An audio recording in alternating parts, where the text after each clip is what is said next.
መንግስትን ጨምሮ የፌደራል ባለድርሻ አካላት የህገ መንግስት ማሻሻያን በአጀንዳነት አካተው ያቀረቡበትን ሰነድ ለኢትዮጵያ ሀገራዊ ምክክር ኮሚሽን አስረክበዋል። በአዲስ አበባ ለ3 ቀናት ሲካሄድ የቆየው የፌደራል ባለድርሻዎች የአጀንዳ ማሰባሰብ የምክክር መድረክ ሲጠናቀቅ 8 አጀንዳዎች መግባባት ተደርሶባቸው ለኮሚሽኑ የተሰጡ ሲሆን መንግስትና ሌሎች ባለድርሻ አካላት ያቀረቧቸው አጀንዳዎች እምብዛም ልዩነት አልታየባቸውም። በዚህ ላይ ኤርሚያስ በጋሻው ዝርዝር አሰናድቷል። ሁሉም ማለት በሚቻል መልኩ የክልል ርዕሳነ መስተዳድሮችና ከንቲባዎች፣ ሁሉም ሚኒስትሮች፣ ሁሉም የፌደራል ተቋማት ከፍተኛ የሥራ ኃላፊዎች ላለፉት 3 ቀናት እዚህ መዲና አዲስ አበባ አንድ አዳራሽ ውስጥ ነበሩ።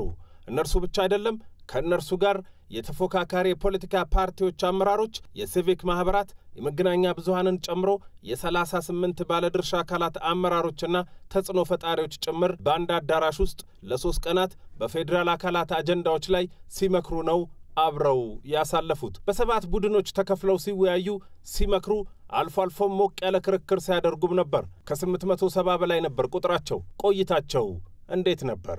አርብ ዕለት የራሳችንን አጀንዳ መለየት ነው የሰራ ነው።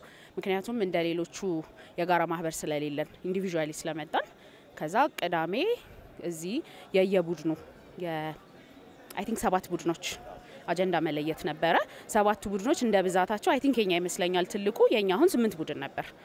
የ8ቱን መርጅ አርገን አንድ ቡድን አርገን አመጣን። ዛሬ ደግሞ የ7ቱ አጀንዳ ጠቅላላ አንድ ላይ ተደርጎ ቀረበ። እንግዲህ ይሄ መድረክ ኢትዮጵያ ለዘመናት ስትፈልገው ስትናፍቀው ስትመኘው የነበረ መድረክ ነው። ያ መድረክ ነው የተገኘው። ይሄ መድረክ ለመጠቀም እኔም እንደ ግለሰብ እንደ አንድ የመንግስት ተወካይም በ3ቱ ቀን የውይይት መድረክ ላይ በጥሞና ተሳትፌያለሁ። የራሴንም ሐሳብ ገልጫለሁ፣ የሌሎችንም ሐሳብ ማዳመጥ ችያለሁ። ከምንም በላይ ደግሞ የዚህኛውን ውይይት ጥሩ ነው ብዬ በማደንቀው በተለይ ከመንግስት ባለድርሻ አካላት በኩል የቀረቡት ሐሳቦች አብዛኞች ሌሎች ባለድርሻ አካላት ካቀረቧቸው ጋር ተመሳሳይነት ያላቸው መሆኑ በእርግጥም አንዱ ብዙ ሰዎች የሚጠራጠሩት ይሄንን ሂደት መንግስት ለማድረግ በእውነት ፍላጎቱ አለ ወይ የሚለውን የሚያረጋግጥ እንደሆነና በእርግጥም ፍላጎት እንዳለ መንግስትም እንደ መንግስት ብዙ ነገሮች ላይ የተቸገረ እንዳለ ይህንን ደግሞ ከሁሉም ኢትዮጵያውያንን አሳትፎ ተባብሮ ተመካክሮ ውጤት ላይ ለመድረስ ፍላጎት እንዳለ ታዝቤያለሁ። የየቡድኖቻቸው አጀንዳዎች ላይ መክረው ለምልአተ ጉባኤው ካቀረቡ በኋላ በመረጧቸው 14 ሰዎች አማካይነት ደግሞ የተጠቃለሉ የፌደራል አጀንዳዎችን አሰናድተው ለኮሚሽኑ አመራሮች አስረክበዋል። አጀንዳዎቹ ሲጠቃለሉም 8 መሆናቸውን ለማወቅ ችለናል። ዝግጅት ክፍላችን ያነጋገራቸው መንግስትን ጨምሮ የምክክሩ ተሳታፊዎች የተወሰኑትን አጀንዳዎች አጋርተውናል። ከሞላ ጎደል እንደ መንግስት ያቀረብነው አጀንዳ ከሌሎችም ጋር የሚመሳሰል ሆኖ ነው ያየሁት። እንግዲህ በርካታ አጀንዳዎች ቀርበዋል። መንግስት ያነሳቸው በሌሎች ያልተነሱ ብዙ አላየሁ። ስለ ህገ መንግስት አንስተናል። ህገ መንግስቱ ባለቤት ማን መሆን አለበት? ኢትዮጵያኖች መግባባት አለብን።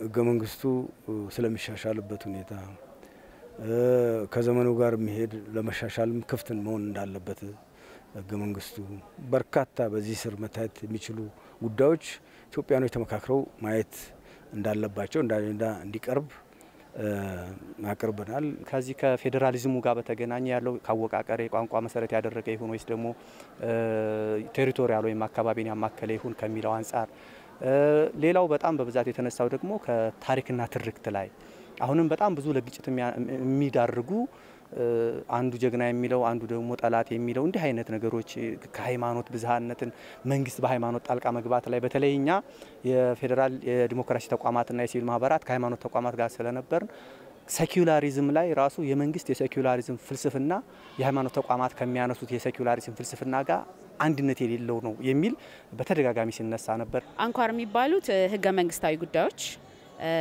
መሻሻል ያለባቸው አንቀጾች፣ ጥያቄ ያለባቸው ጉዳዮች፣ የመንግስት አስተዳደር የመሳሰሉት፣ ሁለተኛ ሆኖ ደግሞ የታሪክ የትርክትና የእርቀ ሰላም ጉዳዮች፣ በተጨማሪ የኢኮኖሚ፣ የሃይማኖት እና የማህበራዊ ፍትህ ጉዳዮች የሴቶች የአካል ጉዳተኞች የአረጋውያን የመሳሰሉት የግብር ጉዳይ የመሳሰሉት የፍትህ ጥያቄዎች ከዛ ደግሞ የሃይማኖት ተቋማት ነጻነት የኢትዮጵያ ሀገራዊ ምክክር ኮሚሽን 14ኛ አጀንዳ ማሰባሰብ የምክክር መድረኩን እንዲህ አከናውኖ አጠናቋል። ቀጣይ ትኩረቶቹ በውጭ የሚኖሩ ኢትዮጵያውያንን አጀንዳዎች ማሰባሰብ ነው። ከዚያም የትግራይ ክልልን አጀንዳዎች የምክክር መድረክ ማካሄድ። ዋና ኮሚሽነር ፕሮፌሰር መስፍን አርአያ ያለ ትግራይ ክልል ሂደቱ ሙሉ አይሆንም ሲሉ ተደምጧል። ትግራይ ክልልን ሳንይዝ ሀገራዊ ምክክር እንደሚገባችሁ የሚታሰብ አይደለም። ምክንያቱም ሀገራዊ ምክክራችን አካታችና ሁሉንም አሳታፊ የሆነ ነው። እንኳን ትልቁ ክልል እንደ ትግራይ ያለው ቀርቶ በግለሰቦች ደረጃ እንኳን አጀንዳ የምናሰባስብበት ሂደት አለ። ስለዚህ በቀጣይነት ወደ ትግራይ ክልል በመሄድ ተመሳሳይ የሆኑ ስራዎች ተመሳሳይ ስነ ዘዴዎች ወይም ሜቶዶሎጂን በመጠቀም በትግራይ ክልል ተመሳሳይ ስራዎችን እንሰራለን ማለት ነው። የኢትዮጵያ ሀገራዊ ምክክር ኮሚሽን በዓለም ከተደረጉ የምክክር ሂደቶች በተሳታፊዎች ብዛት ትልቁ እንደሆነ እየተነገረለት በሚገኘው የሀገራዊ ምክክር ላይ እየተሳተፉ ያልሆኑ የፖለቲካ ፓርቲዎችና በነፍጥ ትግል ላይ ለሚገኙ አካላት አሁንም በሩ ክፍት ነው ሲል ዳግም ጥሪ አቅርቧል።